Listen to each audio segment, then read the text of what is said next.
On Moms Matter today, we're going to talk about how you're more beautiful than before with very prominent rabbi in Los Angeles, Rabbi Steve Leder. Thank you so much for coming back to talk to us today. You're welcome.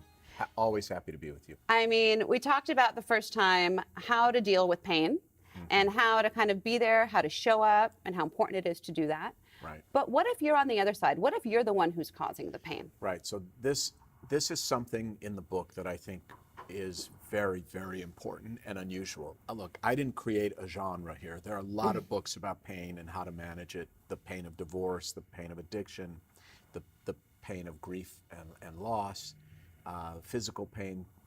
These are not new topics for authors. But what the book addresses that I think is very rare in this space of books about pain is what do we do not when we're the victim of pain, but the cause? What do you do when you are the betrayer, not the betrayed? Because betraying another person, hurting another person, is its own world of guilt and shame and pain and embarrassment. Absolutely. So then what? There's a piece in the book, a chapter in the book called Hurt and Run. While it's true that probably not a single person listening to this segment will hit and run with an automobile, will actually hit another person and keep going, it's equally true that all of us hurt and run. We all hurt another person's feelings at some point and move on. Yes.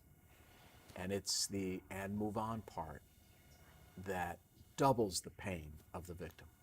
And I think for us as well, if we are causing the pain. If you have a conscience, which of course we all yes, do. Sure.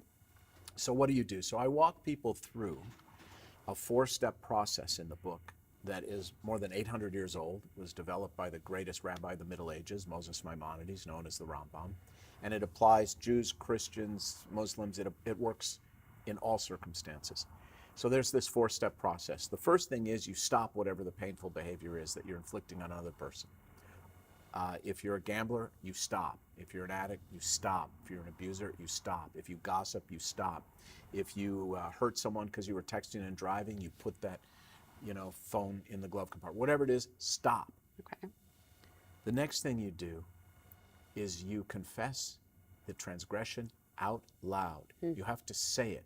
It's one thing to feel sorry in your heart. It's quite another to verbalize. That's the hardest part. When you verbalize it, you really have to own it.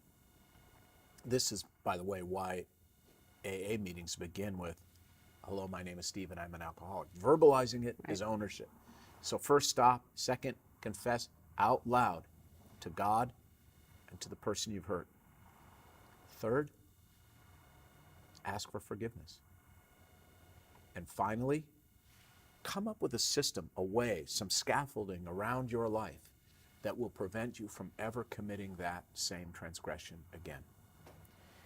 If you go through those 4 steps and you seek forgiveness, you merit forgiveness. You warrant forgiveness.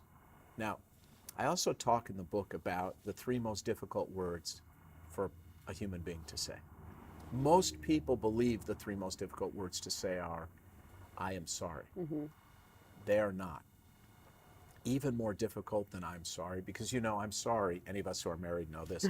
I'm sorry can mean there's a lot of wiggle room in I'm sorry. I'm sorry you feel that I'm sorry you think that I'm sorry if you, I'm sorry you think I. It doesn't really mean you're sorry. Right. So far more powerful and difficult than I am sorry are the 3 words, I was wrong. I was wrong is a much higher degree of culpability and responsibility. And I have found that saying to another person that I have hurt, Shirin, I was wrong, it changes everything. It does. And we do it at home with the kids.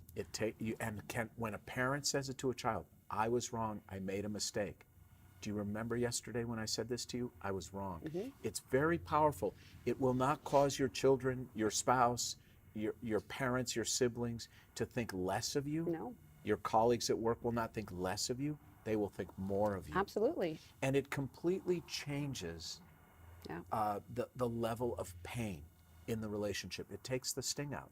where is there to go after I was wrong? It's complete ownership. Yeah, that's right. So this piece in the book, Hurt and Run, has gotten an awful lot of attention, and the emails and letters that I get are clearly indicating that it's helped a lot of people begin to heal. The book's divided into 3 sections, which in my view are the trajectory of pain: surviving, healing, and growing.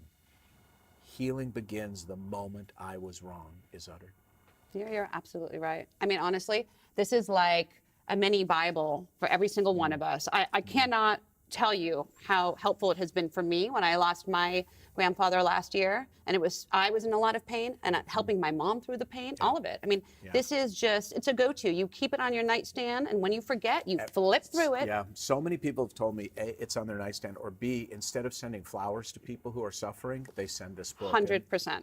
That's extremely gratifying to know, because that was the hope, that it would help people move through this trajectory of surviving, healing, and then growing from this pain. And you have achieved great success in helping all of us who have read this, and whoever hasn't, please go out there, pick up this book. You're watching right now live Moms Matter with Rabbi Steve Leader, and how pain transforms us, more beautiful than before. And it's so true, it's more beautiful than before. Thank you. Thank you.